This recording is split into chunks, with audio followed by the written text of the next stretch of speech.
Hello everyone, कैसे हो आप सभी। आई होप सभी अच्छे होंगे और अच्छे से तैयारी कर रहे होंगे आने वाले एग्जाम्स के लिए। तो आप सभी का स्वागत है आपके अपने चैनल घर से पाठशाला में। तो मेरा नाम रोहित गर्ग है। मैं करंटली एनआईसीएल में as an administrative officer working हूँ।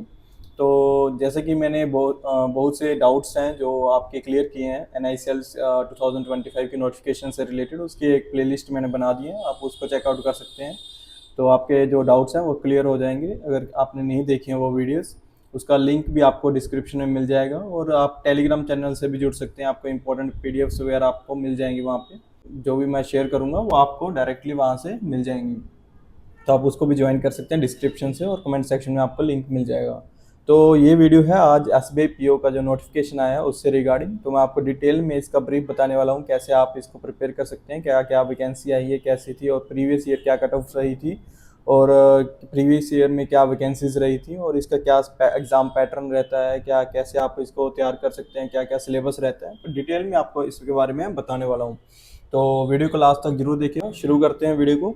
सबसे पहले जो नोटिफिकेशन आई है उसमें जो वैकेंसीज दी गई हैं 2025 में, ये वैकेंसीज है 500 रेगुलर वैकेंसीज हैं, टोटल है 541।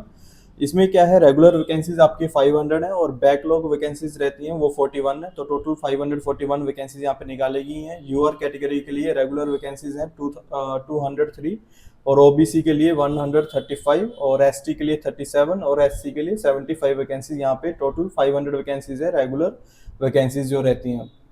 जो लास्ट ईयर थी वो भी मैं आपको बता देता हूँ। जो लास्ट ईयर वैकेंसी थी वो थी टोटल 600 वैकेंसीज आई थी। इसमें बैकलॉग वैकेंसी थी 14 और रेगुलर वैकेंसीज थी 586 वैकेंसीज लास्ट टाइम आई थी। इस टाइम 500 आई हैं। 86 लास्ट टाइम ज़्यादा थी बट इस टाइम कम आई हैं। होते हैं हम एग्जाम डेट्स की। इसमें जो एग्जाम डेट्स हैं वो क्या क्या हैं।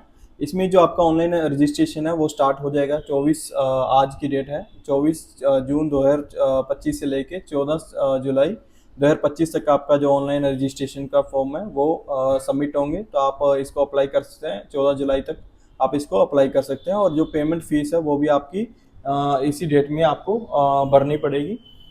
और जो आपका प्रीलिम्स का कॉल लेटर है वो आपको 3rd और 4th वीक में आपको जुलाई में आ जाएगा। और इसका जो ऑनलाइन प्रीलिमिनरी एग्जामिनेशन है वो आपका जुलाई और अगस्त में आपका बताया गया। इसमें डेट्स मेंशन नहीं की गई, लेकिन जुलाई और अगस्त है। तो मान के चलिए अगस्त के स्टार्टिंग फर्स्ट वीक में आपका जो एग्ज़ाम है वो हो सकता है। और इसका जो मेंस का एग्ज़ाम है वो सितंबर में शेड्यूल है। आपका सितंबर में आपका मेंस का एग्ज़ाम होगा। तो वो भी मिड सितंबर में, आप मान के चलिए मिड सितंबर में आपका एग्ज़ाम हो सकता है मेंस का।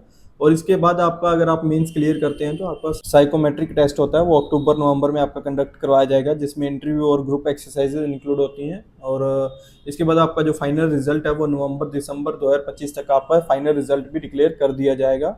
और तो मान के चलिए कि 6 महीनों में आपका जब अप्रोक्स 6 महीनों में आपका जो पूरा प्रोसीजर है एसबीआई पीओ का फाइनल रिजल्ट तक आपका क्लियर कर दिया जाएगा उनके द्वारा। उसके बाद हम बात करते हैं एलिजिबिलिटी की। इसमें कौन से कैंडिडेट्स एलिजिबल हैं और कौन से नहीं है, तो मैं बताता हूँ आपको। इसमें क्या एज लिमिट आपको मैं बताता हूँ। सबसे पहले जो 21 ईयर से लेकर 30 ईयर्स तक आप अप्लाई कर सकते हैं।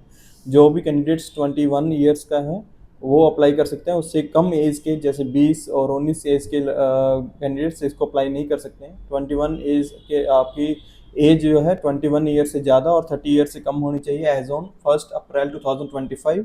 और इसमें जो ओबीसी, एसटी और पीडब्ल्यूडी कैटेगरी कैंडिडेट रहते हैं उनके लिए यहाँ पे एज में छूट दी जाती है। जैसे कि ओबीसी के लिए 3 साल, एससी के लिए 5 साल, और ऐसे ही पीडब्ल्यूडी के अलग अलग कैटेगरी यू और ओबीसी के अकॉर्डिंग यहाँ पे मेंशन किया गया। तो आपको उसमें एज में रिलैक्सेशन मिलता है। हम क्वालिफिकेशन की बात करें तो आप यहाँ पे ग्रेजुएशन आपकी मांगी गई है। आप एक अच्छी चीज़ क्या की गई है एसबीआई के द्वारा, इसमें क्या है, जो कैंडिडेट्स अभी फाइनल में ईयर में है और जिनके सेमेस्टर के एग्जाम होने वाले हैं और हो रहे हैं, तो वो कैंडिडेट्स भी इसको भर सकते हैं। बट इन्होंने मेंशन किया है final year semester of their graduation में also apply provisionally subject to the condition that if called for interview they will have to produce the proof of having passed the graduation examination on or before 30th सितंबर 2025। तो आप 30 सितंबर तक आपको इसको clear करना है, ताकि अगर आपके एग्जाम चल रहे हैं तो आपको ये ग्रेजुएशन आपका कंप्लीट का सर्टिफिकेट आपको शो करना पड़ेगा इंटरव्यू के टाइम।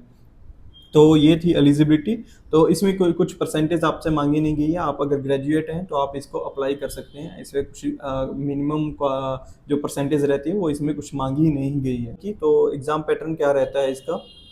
एग्जाम पैटर्न की बात करें तो प्रीलिम्स में क्या आपके पेपर आता है, तो पेपर में जो है आपका इंग्लिश सेक्शन रहता है। इंग्लिश में आपके 40 क्वेश्चन आएंगे और 40 मार्क के 20 मिनट का आपको टाइम मिलेगा। और क्वांट में भी 30 क्वेश्चन आएंगे, 20 मिनट आपको मिलेंगे। रीजनिंग में 30 क्वेश्चन आएंगे, 20 मिनट आपको मिलेंगे। टोटल 1 घंटे का पेपर रहेगा। 100 क्वेश्चन रहेंगे, 100 मार्क्स का पेपर आपको रहेगा। इसमें सेक्शनल कट ऑफ भी रहेगी और ओवरऑल कट ऑफ भी रहेगी, तो आपको इसको क्लियर करना रहेगा। उसके बाद आप मेंस के लिए बुलाए जाएंगे। तो मेंस का पैटर्न है, इसमें रीजनिंग रहेगा, डाटा एनालिसिस रहेगा, इंटरप्रिटेशन, जनरल अवेयरनेस रहेगा, इंग्लिश रहेगा। तो जो रीजनिंग रहेगा वो पार्ट 40 क्वेश्चन आएंगे और 60 मार्क्स का रहेगा। 50 मिनट आपको दिए जाएंगे उसको करने के लिए। डाटा इंटरप्रिटेशन जो रहता है वो 30 क्वेश्चन आएंगे 60 मार्क्स के, 45 मिनट्स आपको दिए जाएंगे। जनरल अवेयरनेस है, 60 क्वेश्चंस आएंगे और 60 मार्क्स के रहेंगे, 45 मिनट्स आपको मिलेंगे उसको करने के लिए। इंग्लिश में नंबर ऑफ क्वेश्चंस हैं 40 और मैक्सिमम मार्क्स आपके 20 बोला गया है यहाँ पे। 40 मिनट्स आपको मिलेंगे इसको करने के लिए। और उसके बाद आपका डिस्क्रिप्टिव पेपर भी रहता है, जिसमें आपका जो भी है आपका 50 मार्क का वो डिस्क्रिप्टिव पेपर रहेगा। 3 क्वेश्चन आएंगे, उनको आपको करना रहेगा। 30 मिनट्स का टाइम पीरियड आपको मिलेगा। इसमें भी आपको सेक्शनल कट ऑफ मिलेगी और ओवरऑल कट ऑफ आपको मिलने वाली है। अगर आप मेंस क्लियर कर लेते हो तो आपको साइकोमेट्रिक टेस्ट जो रहता है उसमें आपका इंटरव्यू होता है, ग्रुप एक्सरसाइज होता है। एक ग्रुप एक्सरसाइज रहता है वो 20 मार्क्स का रहता है, इंटरव्यू आपका 30 मार्क्स का रहता है। टोटल आपका 50 मार्क्स जो इसमें रहने वाला है। कि सैलरी की बात करें कि एसबीआई पीओ में आपको कितना पैसा मिलने वाला है, क्या सैलरी स्ट्रक्चर रहता है इसमें, तो इसमें जो बेसिक पे आपका रहता है 48,480 रुपीज़ का आपका इसमें मेंशन किया गया कि आपको बेसिक सैलरी आपको मिलने वाली है। उसके अलावा आपको DA, HRA, CCA, contributory pension fund, NPS, LFC, medical facility, lease rental facility etcetera आपको मिलने वाली है। और ऑल अलाउंसेस का अगर हम मिला देते हैं तो मुंबई सिटी में अगर आपका सीटीसी अप्रोक्सीमेट जो सीटीसी है वो आपको बताया गया है 20.43 लैक्स आपको मिलने वाले हैं एज अगर आप मुंबई में आप वर्क करते हैं तो एक सीटीसी इन्होंने मेंशन किया गया है नोटिफिकेशन में। और ये भी बता दूं कि अगर आप एसबीआई पीओ आप ज्वाइन करते हैं तो आपको मिनिमम आपको 3 इयर्स वहाँ पे लगाने पड़ेंगे। अगर आपको एक बॉन्ड साइन करना रहेगा 2 लाख रुपए का, अगर आप उसको छोड़ते हैं तो आपको 2 लाख रुपये आपको वहाँ पे बॉन्ड भरना पड़ेगा। भर के ही आप उसको रिजाइन करके जा सकते हैं एज एसबीआई पीओ। और उसके बाद हम इसके सिलेबस की बात करते हैं। जो इसकी एप्लीकेशन फीस है वो 750 है, वो यूआर कैटेगरी, डुअल यूएस और ओबीसी के लिए, और nil for the SC ST dual UBD candidates के लिए ये जो फीस है वो नील है, उनको कोई फीस पे नहीं करनी है। और इसके बाद सिलेबस की बात करें तो इसका जो मैथ का सिलेबस रहता है उसमें जो डीआई आती है आपकी, अर्थमेटिक रहता है आपका, और स्पीड मैथ रहता है। स्पीड मैथ में जैसे आपका सिंप्लीफिकेशन होगा ये सब आता है आपका मैथ में। और इंग्लिश की बात करें तो इंग्लिश में कॉम्प्रिहेंशन आपको देखने को मिलता है। उसके बाद ग्रामर के क्वेश्चंस रहते हैं और वो कैब रहती है, रीअरेंजमेंट्स रहते हैं, वो सब क्वेश्चंस आपको देखने को मिलते हैं। और जीके में हम बात करें तो जीके में आपको करंट अफेयर्स आती है जो कि आप लेटेस्ट 3-4 मंथ्स का आप कवर करना पड़ेगा। आपको 3-4 मंथ्स का आपको करंट अफेयर यहाँ पे करके जाना पड़ेगा। और उसके बाद आपका स्टैटिक पार्ट रहता है, कुछ स्टैटिक जनरल नॉलेज से रिलेटेड क्वेश्चंस रहते हैं। और उसके बाद आपका बैंकिंग, फाइनेंशियल सेक्टर के जो करंट अफेयर्स हैं वो भी आपके इसमें आते हैं। मोस्टली ज़्यादा जो बैंकिंग सेक्टर है एसबीआई जो एग्जाम्स रहते हैं इसमें बैंकिंग का पोर्शन ज़्यादा पूछा जाता है एग्जाम्स में। तो आपको बैंकिंग सेक्टर का जो करंट अफेयर है वो अच्छे से करके जाना है।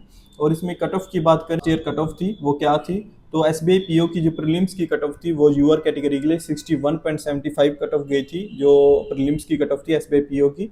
और एससी एसटी के लिए 55 और 49 यहाँ पे रही थी। ओबीसी के लिए 60.50 यहाँ पे कट ऑफ रही थी। ईडब्ल्यूएस की 60.25 और ये कट ऑफ थी प्रीलिम्स की। और मेंस की बात करें तो आपकी जो कट ऑफ गई थी वो थी यूआर कैटेगरी के लिए 87.50 गई थी, और ईडब्ल्यूएस की 87.50 और ओबीसी की 70 और एससी एसटी की 75। तो इसकी जो फाइनल कट ऑफ थी वो क्या थी, वो फाइनल, और जो मैंने अभी बताया आपको मेंस के मार्क्स वो 250 आउट ऑफ 250 थी कट ऑफ, और जो प्रीलिम्स की है वो आउट ऑफ 100 कट ऑफ थी।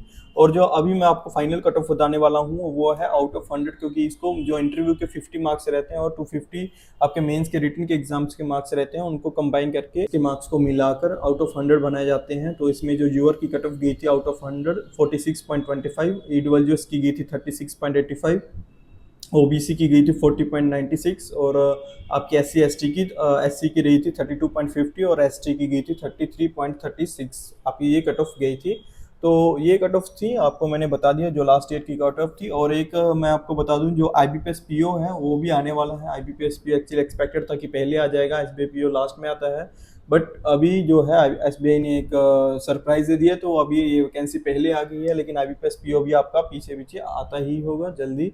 तो आप अपनी प्रिपरेशन अच्छे से करते रहिए, और जो स्ट्रेटजी वीडियोस हैं इससे प्री और मेंस के लिए मैं उसको भी ट्राई करूंगा सब्जेक्ट वाइज आपको लेके आने के लिए, कैसे आप इंग्लिश को प्रिपेयर कर सकते हैं अच्छे से, मैक्सिमम मार्क्स लेके आ सकते हैं इंग्लिश में और मैथ, रीजनिंग और जीके में। तो उससे रिलेटेड भी मैं वीडियोस बनाने की कोशिश करूंगा, तो आपको इस चैनल पे आपको मिल जाएंगी। आप टेलीग्राम चैनल को ज्वाइन कर सकते हैं, डायरेक्ट आपको वीडियोस वहाँ पे मिल जाएंगी, और जो भी पीडीएफ्स हैं इनसे एग्जाम से रिलेटेड, जीके से रिलेटेड आपको वहाँ पे मिल जाएंगी। तो आप उसको ज्वाइन कर सकते हैं, डिस्क्रिप्शन में उसको लिंक मिल जाएगा और कमेंट सेक्शन में आपको लिंक मिल जाएगा।